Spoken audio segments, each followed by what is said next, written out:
का सामना तो करना ही पड़ेगा।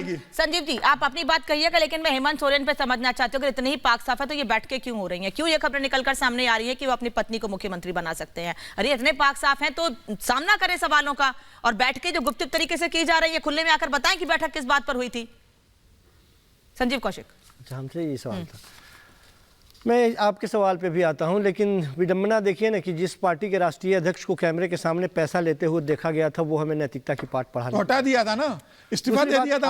आगे भी तो सुन लीजिए, बंगारू लक्ष्मण ने इस्तीफा दे दिया था। तो सुन लीजिए ना, अरविंद केजरीवाल इस्तीफा देंगे। उनके प्रवक्ता कितने डंके की चोट पे कह रहे हैं, उनके प्रवक्ता कितने चले गए मंत्री, लेकिन इस्तीफा नहीं हुआ। जो कांग्रेस में इस्तीफा कितने दिनों बाद हुआ, लोगों पे आरोप लगाया गया, वही लोग हमारे पाले में आ गए, और आ गए तो उनके ऊपर कार्रवाई भी हो रही है। अब दूसरे किसी पे कितने दिनों बाद इस्तीफा दिया? साहब, हम तो ये कह रहे हैं कि भ्रष्टाचार होता है। आपके पाले में चले जाएंगे तो वो भ्रष्टाचारी नहीं रहेंगे, और अपने पाले में रहेंगे तो भ्रष्टाचारी रहेंगे। ये दोहरा जो मानदंड है, ये दोहरा जो मानदंड है। सुना नहीं शायद, उन्होंने कहा कि जब हमारे नेताओं को समन किया जाता है तो वो बिना किसी लाभ लश्कर के, बिना किसी तमाशे के, बिना किसी रैली के, बिना किसी चुनाव प्रचार की तरह वहां पर पहुंच जाते हैं। लेकिन जब भी इसके पहले मनीष सिसोदिया को बुलाया गया तो किस तरह से उसको शहीद दिखाते हुए पहुंचे थे। वो राजघाट गए, नमन किया, फिर एक लंबा सा रैली रोड शो टाइप किया, प्रॉपर उन्होंने भाषण दिया, उसके बाद वो पूछताछ के लिए पहुंचे। गिरफ्तार ही करनी है ना, गिरफ्तार ही करनी है ना, तो कर ले गिरफ्तार कम से। ये पीछे से छुप छुप को खेल क्या करना, गिरफ्तारी गिरफ्तार करनी है।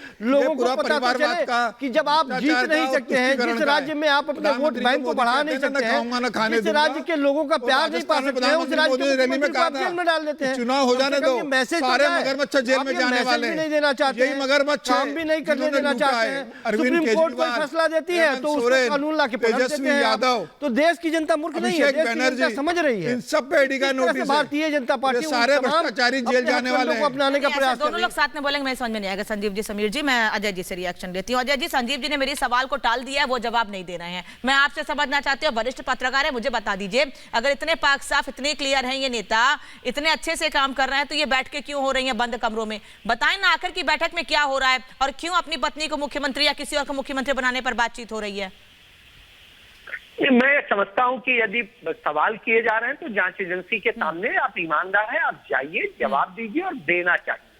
इसमें कहीं कोई दो राय नहीं, इसके मैं बिल्कुल पक्ष में हूं, चाहे आपके ऊपर गलत आरोप हो चाहे सही आरोप। वो अलग बात है, यदि गलत आरोप होते हैं तो आप उसका विरोध कीजिए और कहिए, लेकिन सवाल का जवाब जरूर दीजिए, सामना कीजिए। तो पहली बात यह है कि सामना करना चाहिए किसी भी आरोप का, चाहे मुझ पर झूठा लगे या सच्चा लगे, ये एक प्रक्रिया का हिस्सा है और इसे करना चाहिए।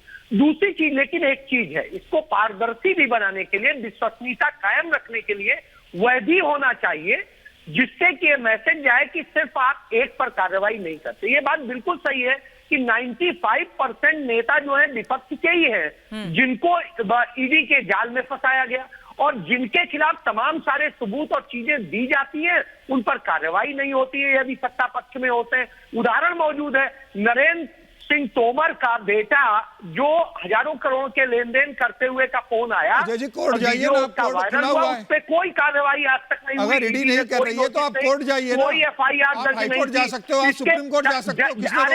जब इसके अलावा स्थिति ये है कि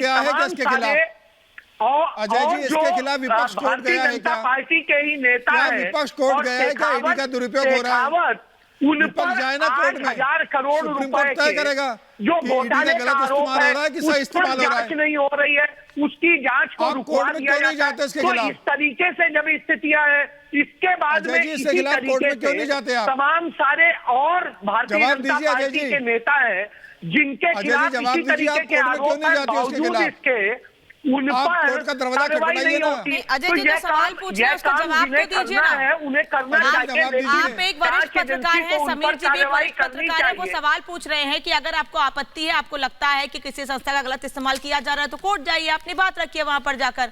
क्यों नहीं जाते हैं कोर्ट? नहीं, कोर्ट में सुप्रीम कोर्ट में बाकायदे जो ईडी के PMLA एक्ट को लेकर के बहस हुई, उसमें नाम सौंपे गए और तमाम सारी चीजें कही गई। उस पर सरकार ने कहा नहीं, हम उसको अपने ढंग से देखेंगे।